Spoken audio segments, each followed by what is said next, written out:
Slowly. Yes, this meeting is being live streamed. Got it. I also want to record it. Haha.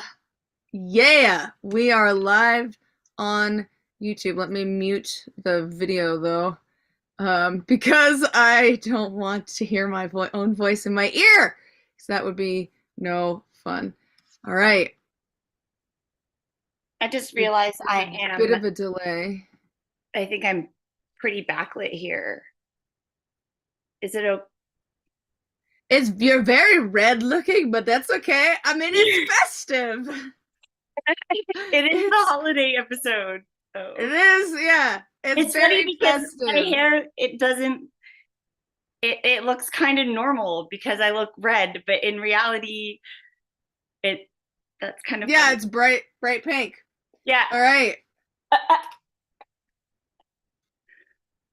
Well, hello everyone, and welcome to a live episode of the BPD Brunch, where we get together with our favorite brunchy beverages to catch up, play games, and talk about all things BPD.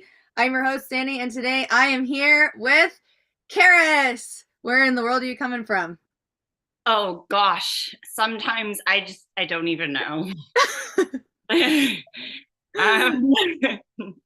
For right now, I'll say that I am in Ontario, Canada.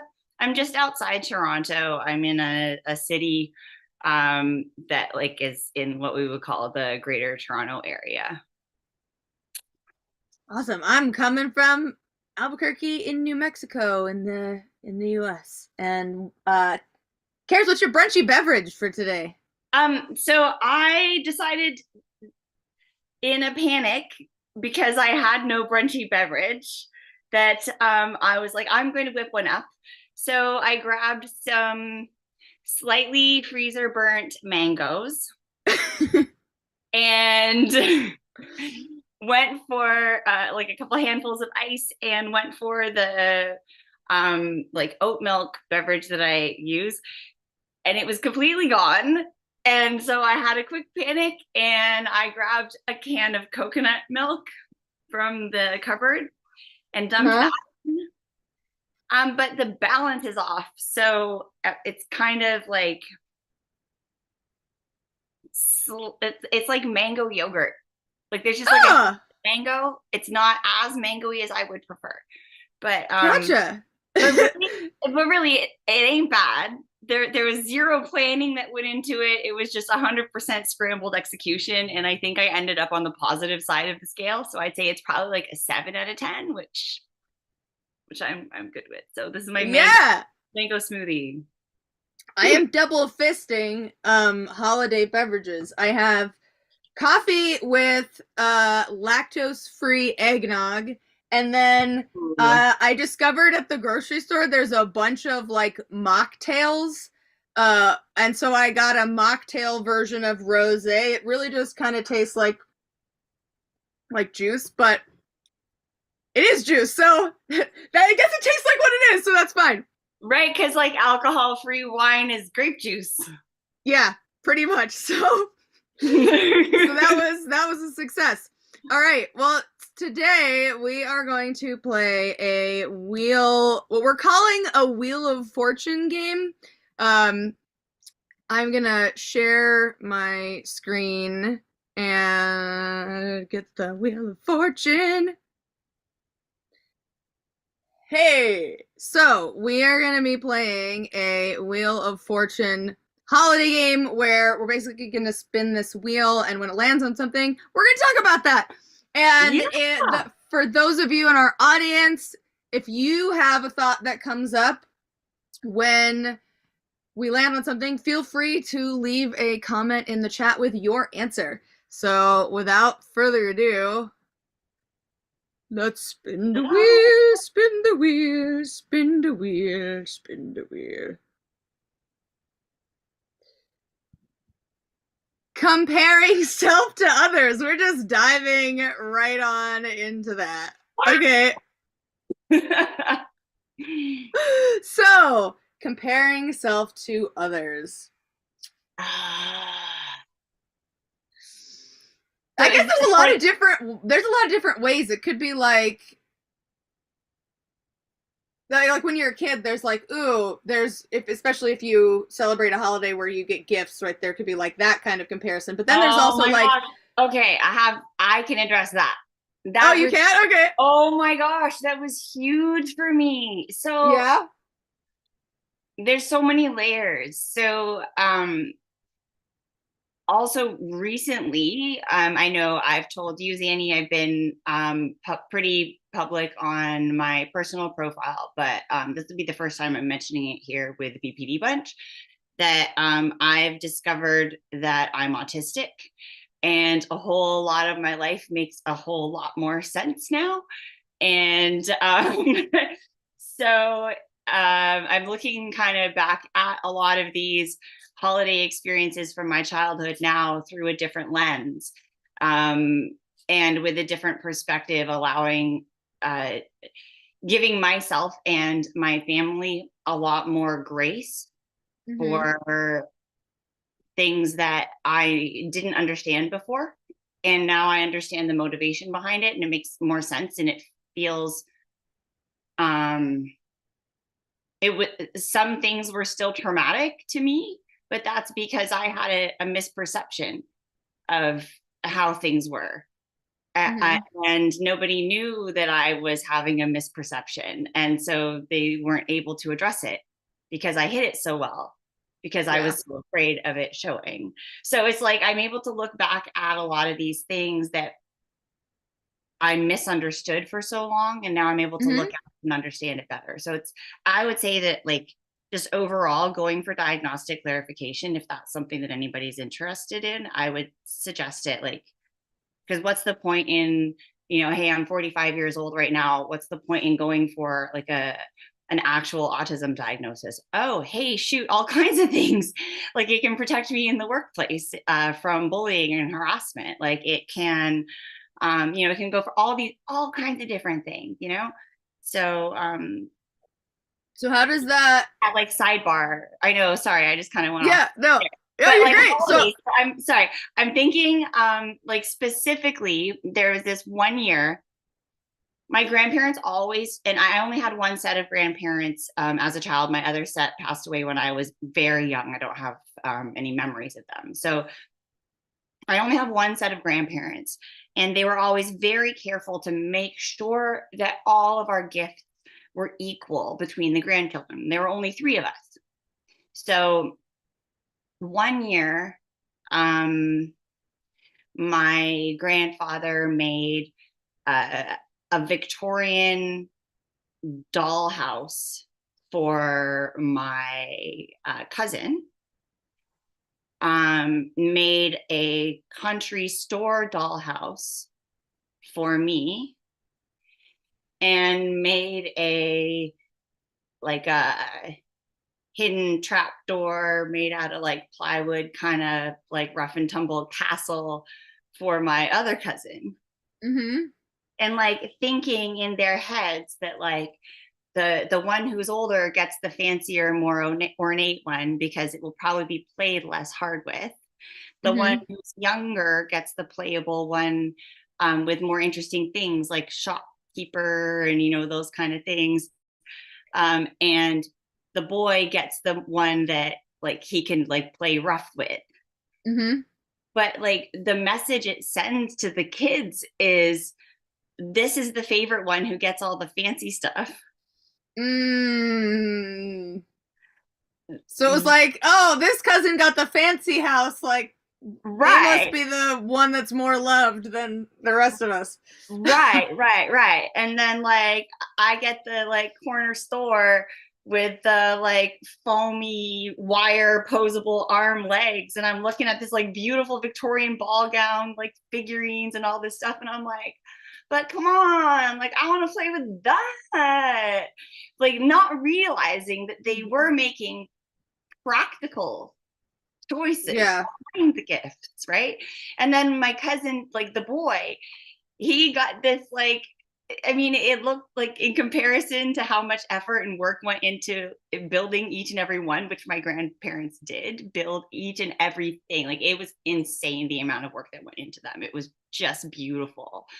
But when you looked at what he got, the amount of time and effort went into it, it was like, yeah, I think maybe grandpa like made it in a week. You know, and like Yeah. and like he grew up with that, you know, like kind of in the back of his head. So it's like the comparing yourself to others, I think as we grow up, and if when we have the opportunity to kind of look back with more perspective, and we're able to see like some of the things that fed those jealousies that even went into like our teens and early teens, like Well, really it was over nothing. yeah. It was practical gift joy. Well, you're talking about the practicality, right? And it makes me think of like, I think it's so funny because I think I had moments like that too, where, you know, I didn't live where any of my grandparents were. Like my parents and I and my brother would have to fly to visit people for the holidays, right? And so like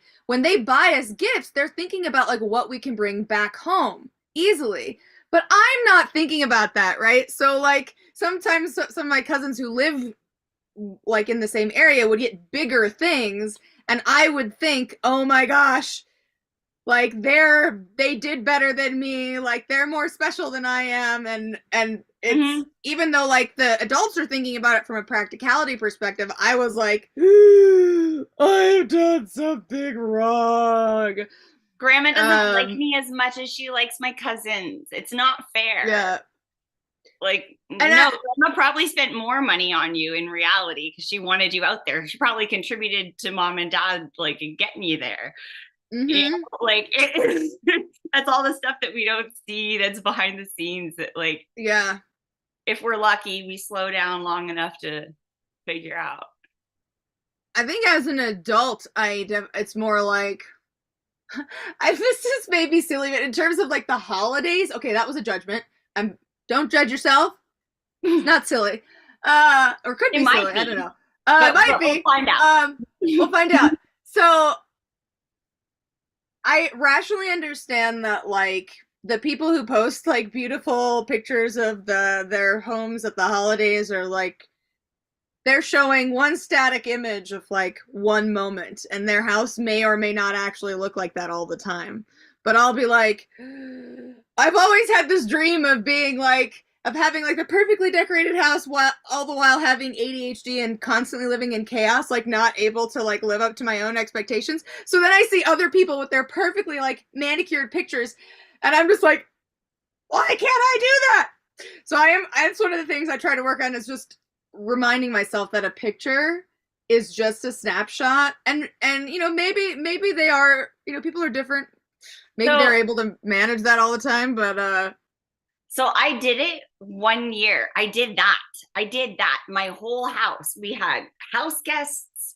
It was like everything, a big family dinner, like legit everything. The turkey, all the things, everything. The next year, I was separated.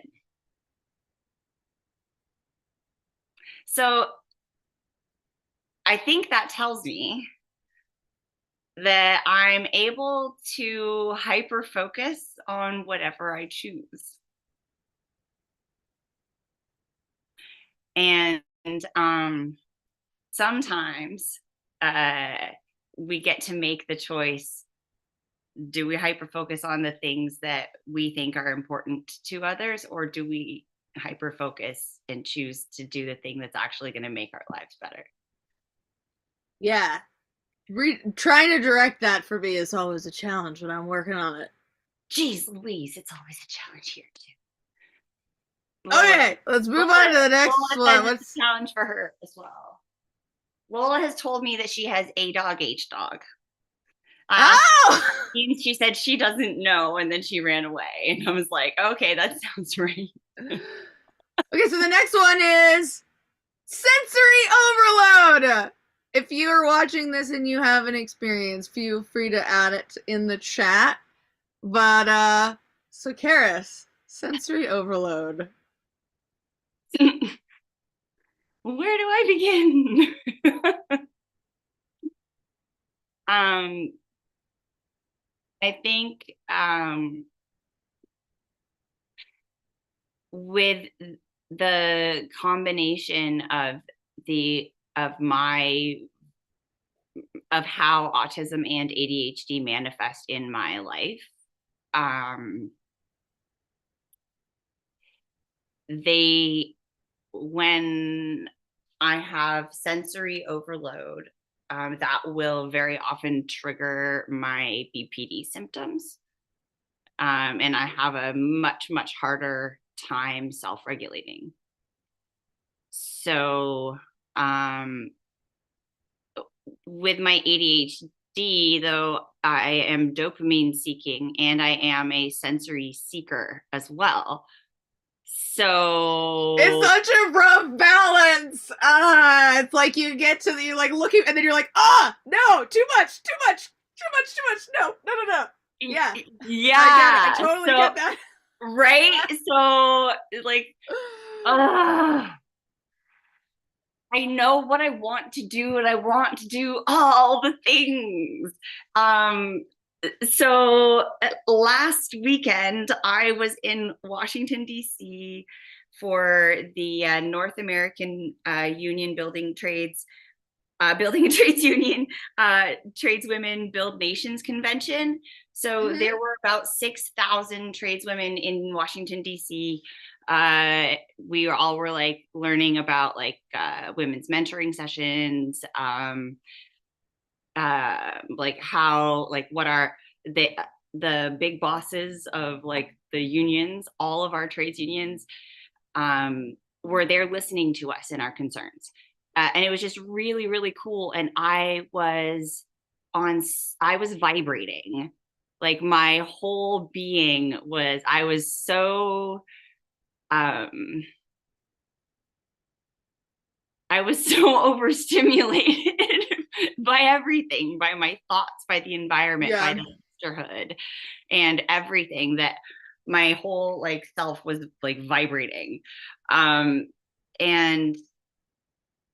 I love it so much and it feels so good. And then I crash 3 days later and I can't smile. My face needs a rest. I learned this term from a Navajo tradeswoman that I became really good friends with. She says that her grandma taught her, or her auntie, I think her auntie taught her to say, she said, "How come you look sad?" She said, "I'm not sad. My face is just resting. Sometimes my face needs to rest, just like my arms and my legs need to rest." I love that. Right? I told her, I was like, "Gina, I'm stealing this. I'm going to use this." This is from Gina and the LiUNA Union in Las Vegas, Nevada. Just a little shout out to Gina. Love you, Gina. Anyway, yeah, my face is resting. Yeah, I love that. I know that I'm going to be facing that similar issue. Jeremy and I are going to Florida for Christmas to visit my parents. And so we've got travel stress. We're going to have, like, we're bringing Lola with us. So we've got like that too, you know, and I know we're going to be dealing with overstimulation, both of us, while wanting to be involved as much as possible. So it's like pre-planning now. I'm in the opportunity to be able to use like a cope ahead strategy from the BPD, to be able to plan how best to have the most involvement without overdoing it, and planning in rest times. So you just mentioned planning and rest times. Other than that, like, are there specific things that you have sort of on your plan to mitigate or like find that balance between being involved without overly burning yourself out and being overstimulated?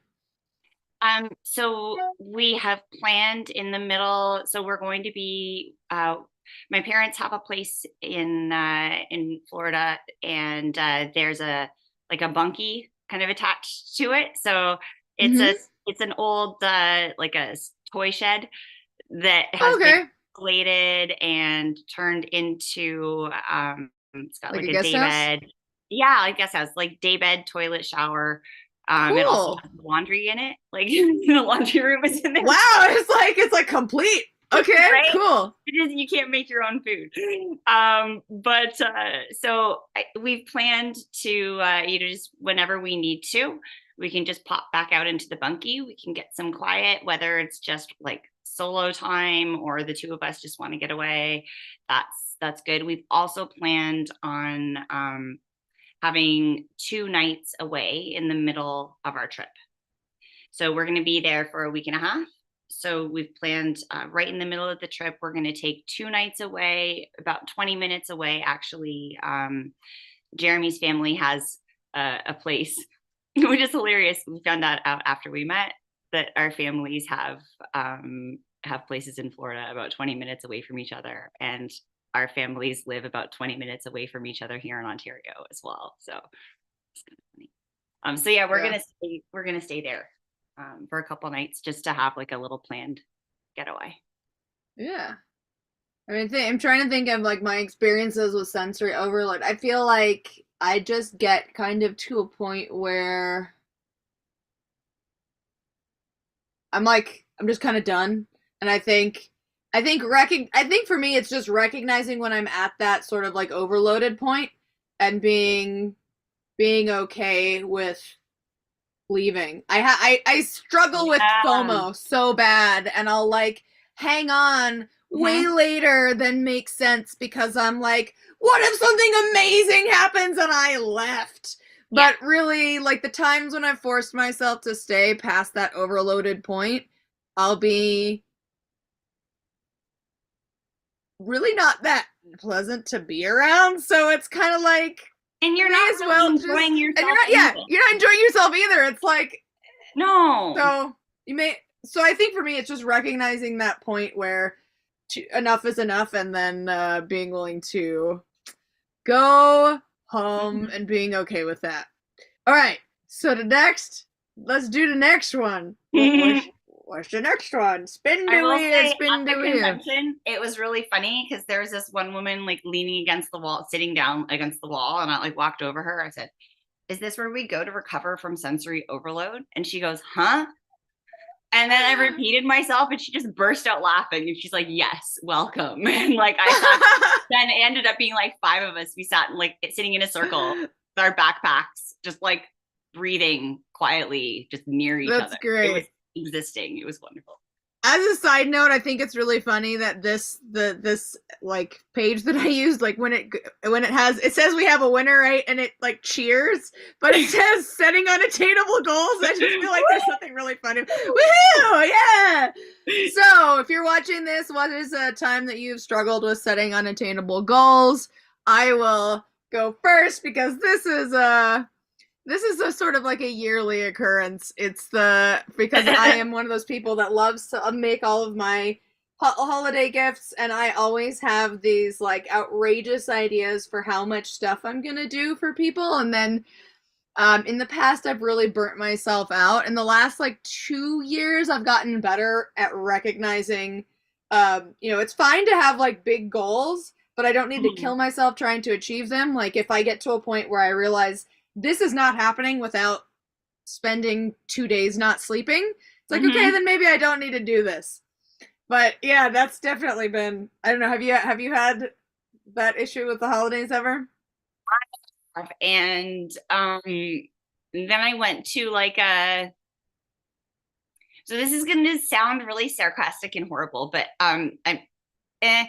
after 2 divorces and cancer, you kind of learn to set attainable goals because There's only so much your body can handle.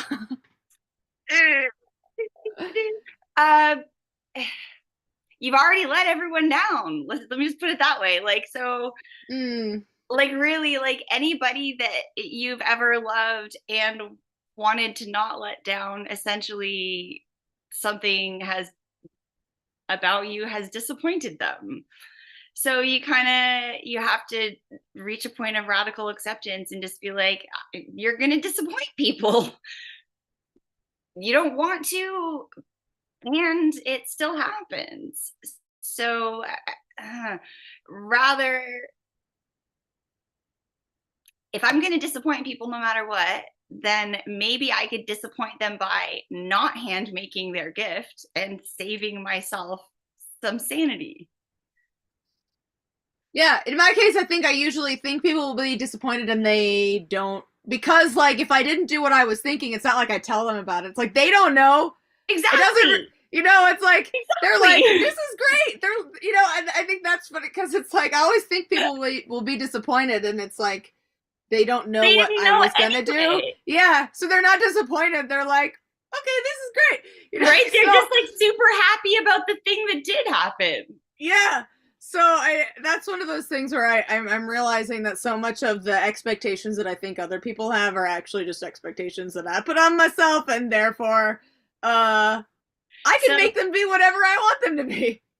This is a thing I learned through my I guess discovering my autism journey is my internalized ableism. I place I'm going to change that. I'm going to be less judgmental about myself. I have placed many unrealistic expectations on myself that are expectations I thought I ought to place on myself based on what other people think I can do. Not based in what I know I am able to do without adding undue stress to my life. Yeah. So that is a big thing for me, is realizing the amount of internalized ableism that I have been handing myself, and trying to break that, right? Giving myself grace. I feel like I struggle with something similar for slightly different reasons. It was like I feel like I used to be the black sheep, and I was like I used to have such a like explosive behavior, and then it was like, especially after doing DBT, it was like, oh, I have all these skills. I'm just gonna be perfect and do everything that people ask of me, and then no one will ever have a problem with me ever. It turns out that is not. Not only is that not attainable, but it's just not true. Like, there people will have challenges with you, like No matter what. just because people are different, Yeah. right? And so accepting that like my best is enough, even if it doesn't achieve what I was hoping it would. That's hard. I'm like, I keep thinking I'm going to be this magical robot person that never makes a mistake. No, this is not how that works. Wouldn't it be nice though? Jeremy and I've started saying the thing, like, I am so sorry. I was doing my best, and my best sucked at that time. I like that. That's awesome. I will try to do better. Like, Yeah. I was doing my best and it sucked. Like, it was all I had to grab for. I mean, sometimes we get into these old like behavior patterns or trauma cycles and stuff. And like when we're overwhelmed, we just grab for whatever tool we have nearest. And sometimes it's not an effective tool at all. Yeah. That is for sure. But it's survival, we've been through something before that seems like survival is easy for that feeling to get brought out, even in like holiday party. I ran out of coffee. So sad. So now it's just the juice. Now it's just the juice. Okay, let's do the next. Let's do the next one. Let's see what the next wheel of fortune wheel. Where did it go? There you go. Okay. Spin, spin, spin, spin, spin, spin, spin, spin, spin. Oh, bottom is more mango-y because the Ooh, dense. Favorite holiday food. favorite holiday food. Okay, so it sounds like you have one immediately. What's your favorite holiday food? Mm, It doesn't have to be a winter holiday. I mean, it could be just your favorite holiday food. But I think that means it's the same for me. what is Um, it? English trifle. So it's a layered Jello dessert. It sounds kind of weird, but No, it sounds great. Tell me yeah. all about it. So okay, so you can make it a bunch of different ways. If you drink alcohol, then typically you would take lady fingers, like the not actual ladies' fingers. It's a Yeah, dessert. Just for yeah, people, I don't know. There's like from other cultures where like I know it's gonna be, I don't know, maybe someone's watching it with their subtitles or something. I, yeah. it's not actually severed fingers. I don't know how it's gonna be translated. Anyway, um, but it's like a sponge cake. So you can soak it in brandy and then you put them in the base of like a big clear, like a crystal or a glass bowl, usually like that deep. I mean, the first layer is going to be lady fingers and fruit and jello, usually a red jello. And then the second layer is English custard. And then the top layer is whipped cream and usually it's like garnished with like colored maraschino cherries and nuts and things like that. But like it's just, I don't know, I love the texture.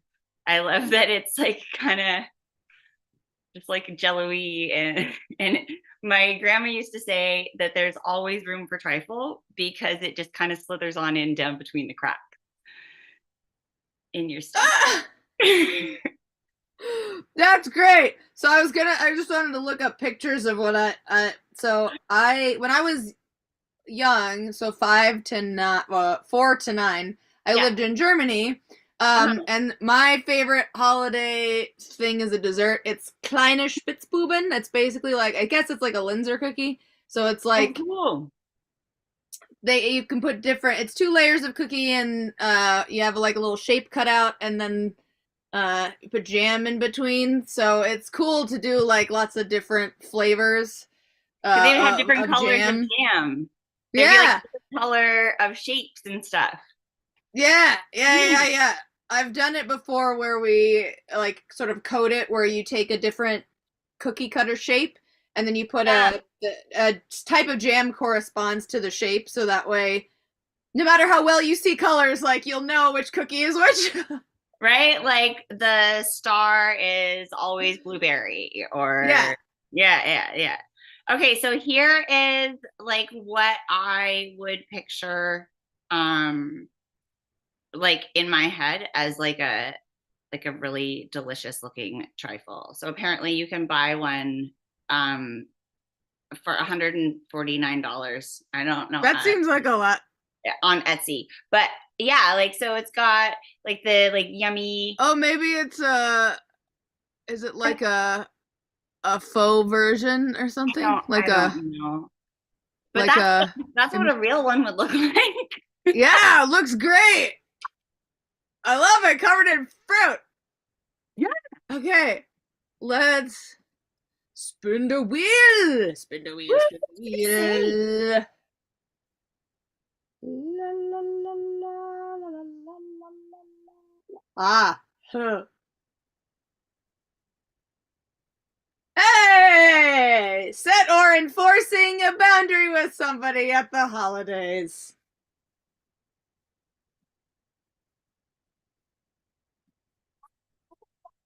Is it that? What? I don't have a whole lot of practice at that. I I feel like a lot of it's just for me it's really basic stuff. It's just saying no to hmm things that I don't feel are in line with what is good for me. I'm trying to think of, I mean, a lot of it, these days, a lot of it has to do with food, because I was diagnosed with IBS, last year. And so I still haven't figured out what all the foods are that set me off. And I try to stick as much as possible to the foods that don't give me a reaction. And that list is very short. And so it does make things a little bit awkward at holiday get-togethers because, you know, I was always taught to like be polite and eat the things on your plate and like take what the host gives you. And now that, you know, it's not about being a picky eater, it's like actually a health issue. I'm having to kind of combat that inner desire to be like, oh, but I'm being so impolite by saying no. It's like, I mean, I really don't want to have a bad reaction. So I don't always succeed. You know, sometimes I say yes when I should say no, but I think that's for me the biggest thing lately is setting, and not, okay, I mean, I'm having a ADHD skip all over the place moment. So finish the first sentence is, so I try to set those boundaries and be willing to say no. And the other part is not take it personally when people don't remember, because the list of things that I can't eat is much longer than the list of things that I can.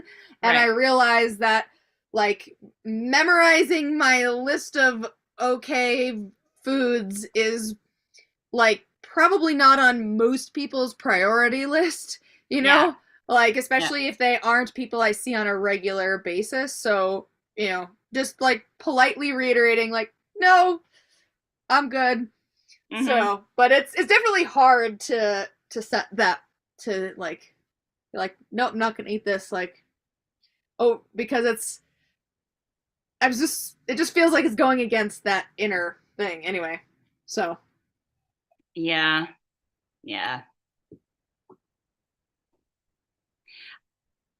that's one that for me has been fairly easy to enforce, I guess, maybe because I grew up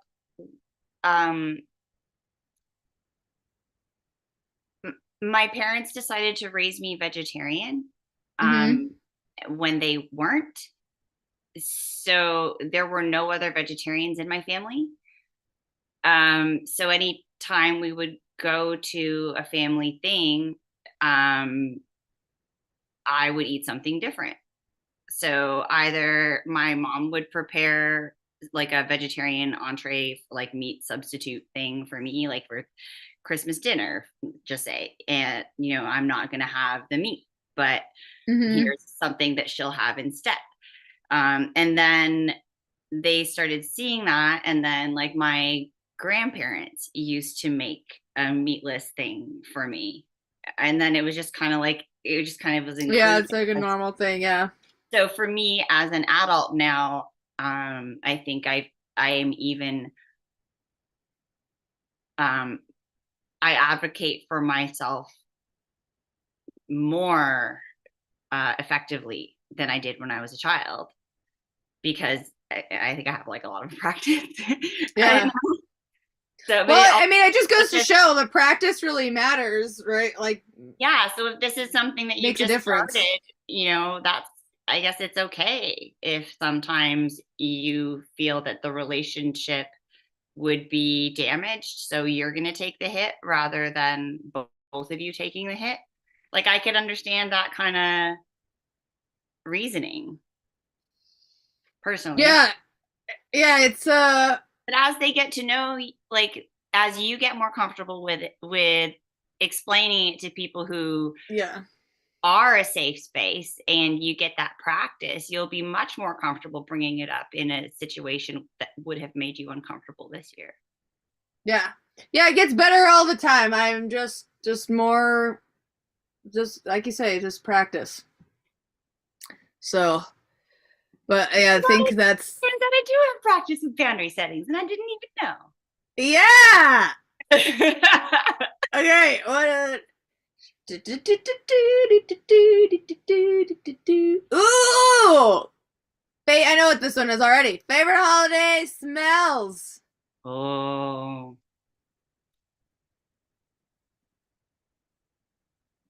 cinnamon and What? cloves. It's one of my top ones too. I love the smell of when you're making like mulled apple cider and they're like the spices are cooking in the pot, like all of those. So I think there's like clove and cinnamon and probably a couple of others, but that whole collection of smells is just really great. Also, I do like the smell of like like a I like the smell of fire. I don't know how do I say that in a way that I doesn't do sound like curtain too. bananas, but it's like the smell of like a I like fire in the candles. hearth. You get the Mm-hmm. candles with the little like wood chip in it instead of a wick, and it I've makes. never had one of those. I've never had. I guess I'm gonna have to try it now. You're okay. So now you gotta tell me what's the difference. Okay, so many things. Okay, it is so okay. La, la.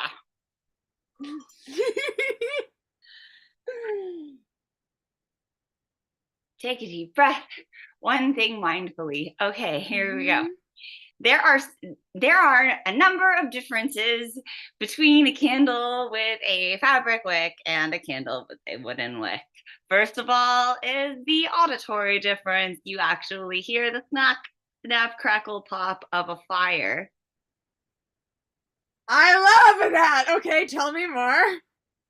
Secondly, visually the flame looks different. It looks like a fire, like a fire flame. All But it's like more. It has more How do you motion to do like it. a fire?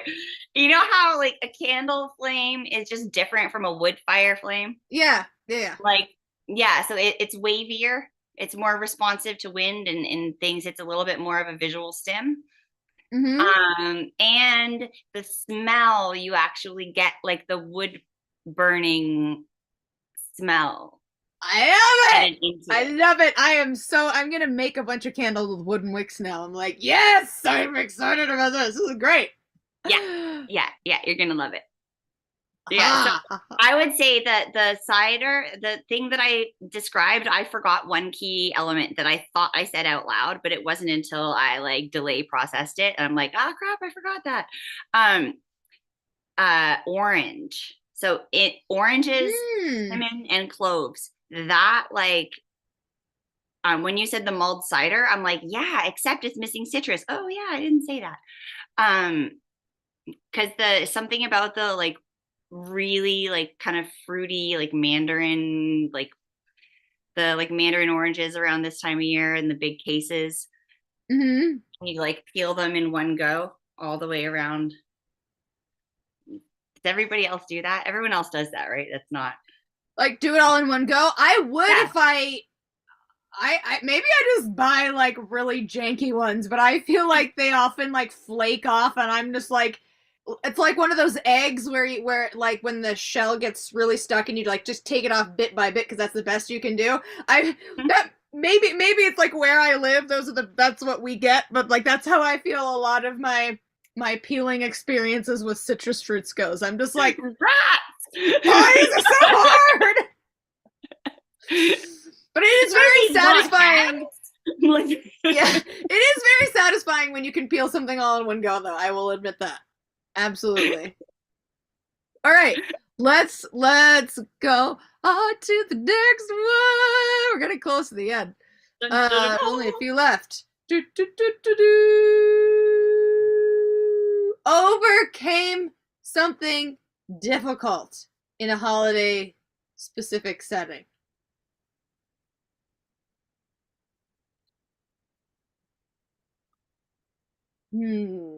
Overcame something difficult. I feel like it's not like one specific story, but I feel like I have a lot of moments where I effectively managed a strong emotional reaction, where somebody says something and I like interpret some greater meaning from it, and I'm able to sit there and have a conversation with myself about, the various possible other interpretations of what that person said. And, in the case where it might actually be a challenge, I can address it later. I don't usually call people out in a room full of people just because I feel like that's a very awkward situation for, even if it's not just for the other person, that's awkward for me too. Mm-hmm. So, but yeah, I think that's the difficult thing that I have overcome is like mostly checking the facts when somebody says something and I'm like, ugh, what is that? What does that mean?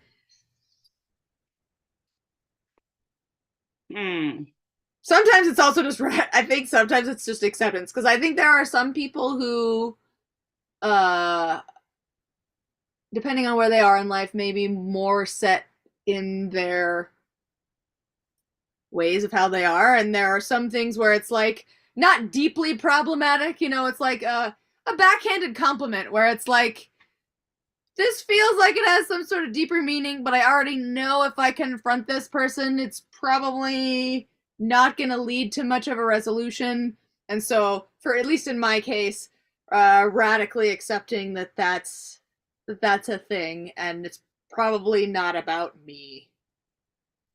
Of course, there are lines where, like, I feel like if somebody was very directly demeaning, I would have a different reaction. But there's a lot of things where it could be interpreted in a lot of different ways, and I'm just like, all right, you do you. I don't know why you felt like that was an appropriate thing to say, but like you bring something to a party and someone's like, I'm not sure that's nearly enough. Like, okay, well, I tried, so.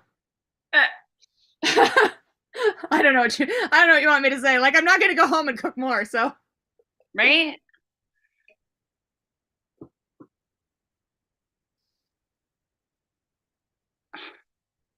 I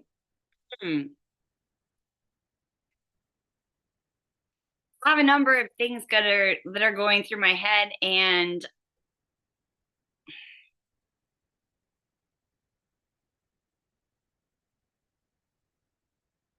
I'm not sure how to share any of them. That's okay. You don't have to if they feel too jumbled up, or we can leave it a mystery. Like, the mystery of Carys' there are some things that I know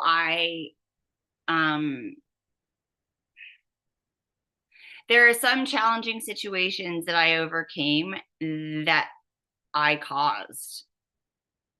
There are a lot of challenging situations that I overcame that I caused.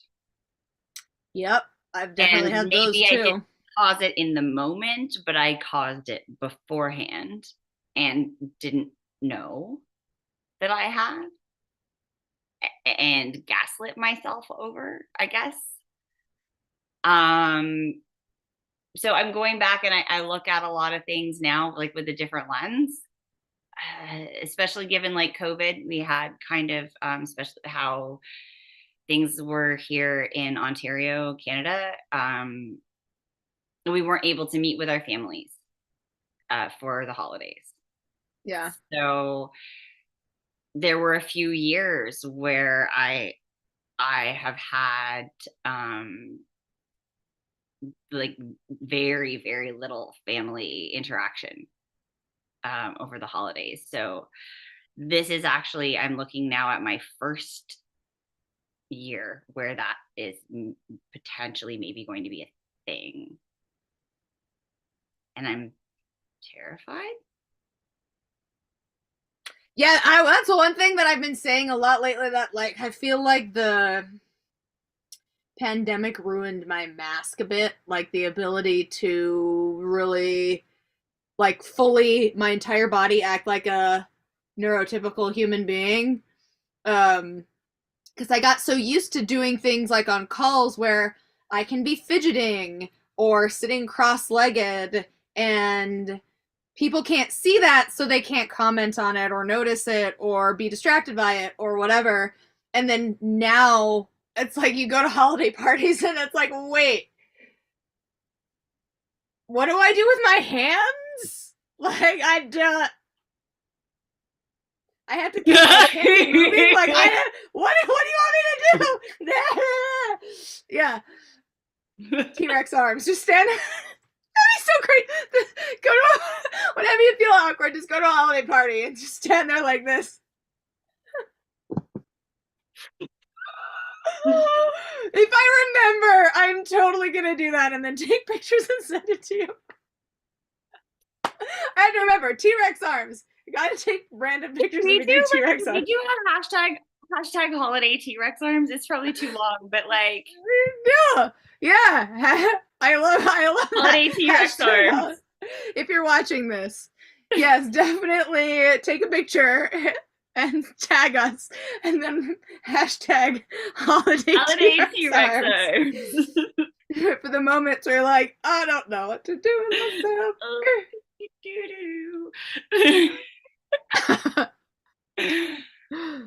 Oh man. Okay. Well, let's just move on to the next one. We've only got a couple minutes left, so maybe we'll just do one more, whatever this is. Oh gosh, I know what this is. Accidentally insulted someone. I feel like this has happened to me so much. I come from a family of like very practical minded people who are very sort of logic brained. So like when I'd go to my parents with a challenge, like they're always focused on the solution. So it's not like anyone ever said like, like, why are you feeling this way? You know, it's like, oh, you're having a negative emotion about a situation. Let's solve the problem. Mm-hmm. And so, despite actually feeling a little bit invalidated by that approach, that's how I also learned to behave.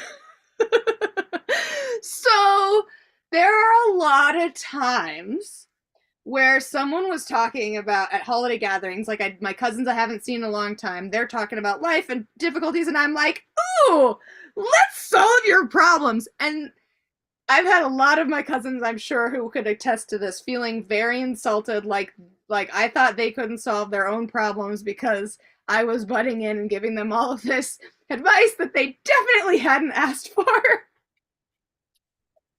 I hadn't even considered that perspective. I'm like, and now I'm like, oh, I'm sorry. So now if I ever notice myself like going in that direction, I'll be like, oh, but you know, that's just my 2 cents. You know, you can take it or leave it.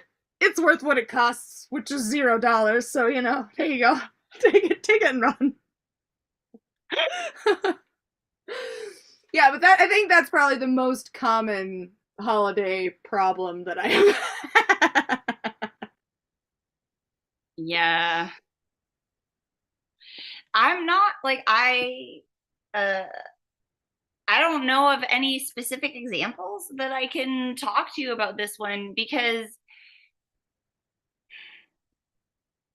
I feel like it probably happens all the time, but I'm not aware of it. Yeah, I wasn't aware of it until way later. I actually had a conversation with my dad once where he was like, I don't remember exactly what he said because I was a teenager. This is like, 15 years ago. But it was something to the effect of like, I think your cousins were just trying to like share their lives with you. They weren't actually asking for you to solve everything. And I think they feel a little bit bulldozed by your approach. And I was like,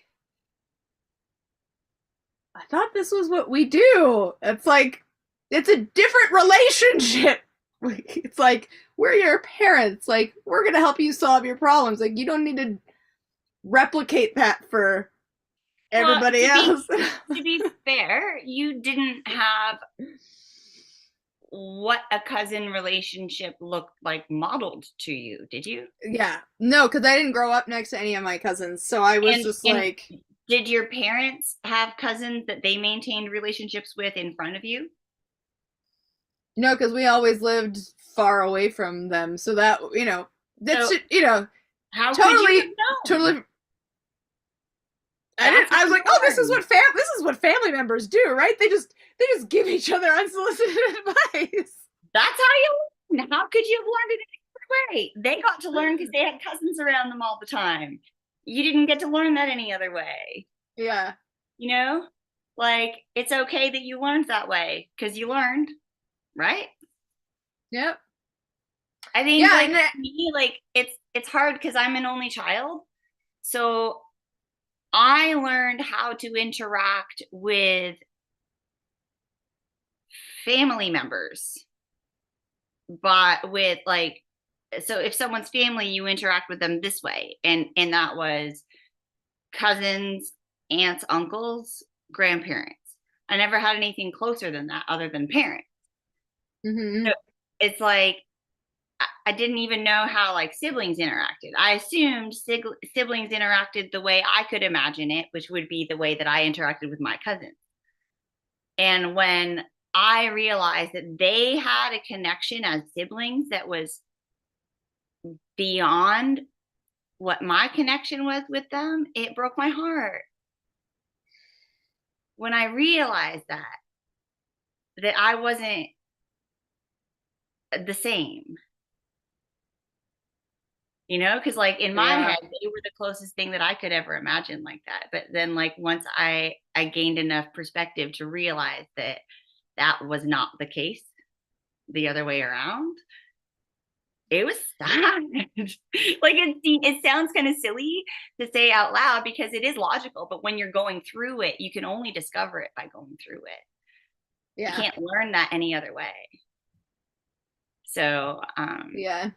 yeah. Oh, it's weird. Well, I think all things considered, like things turned out pretty well. I mean, I still try to maintain relationships with all of those cousins. I think they've forgive, I don't know if forgiven is the right word, but like we've all moved beyond the years of being awkward teenagers trying to figure out who we are, and now we're all adults who are able to realize that we've grown and matured and learned lots of different things. So I think that's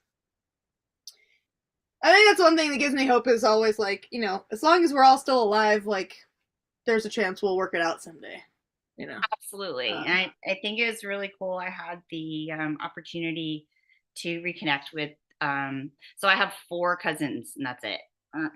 And two that I grew up with in Canada and two that lived in California when I was growing up here. And I had the opportunity to connect to the two that were in California during like our childhood. And mhm.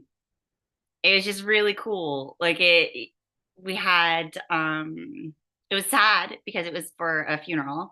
But it was really nice to be able to kind of see who we all became and Mhm. what we're all turning out to be. And that, uh, this group of weirdo kids, like we ended up to be like a half decent group of weirdo adults. And, I love and it. I guess maybe that's just my whole thing with the holidays is like why I do kind of flirt with the border of overstimulation, because I do benefit so much. My spirit benefits so much from the interactions and from the nostalgia and from the love that's shared between the people we decide to spend important days with, like Yeah. regardless of what the time is, whether it's a holiday or a significant date or just whatever, like if we the benefit that I get from interacting with the people who find me special enough to spend some of that time with, um like that's huge. I love Yeah. Well, with that, we gotta end. Thank you everyone so much for watching. We hope you got a nugget of fun and maybe a little wisdom to take with you on that. your journey. We have another live coming up on Wednesday. It will be on Instagram. If you don't happen to follow us on Instagram, that's okay. we will be uploading recordings of all of our lives, whether it's on YouTube or Instagram, to our YouTube page. So you'll be able to catch up after the fact. But we're having a lot of fun with our lives. We'll be back again with our regular episodes on January 3rd. And until whenever we see you next, we'll see you then. Bye.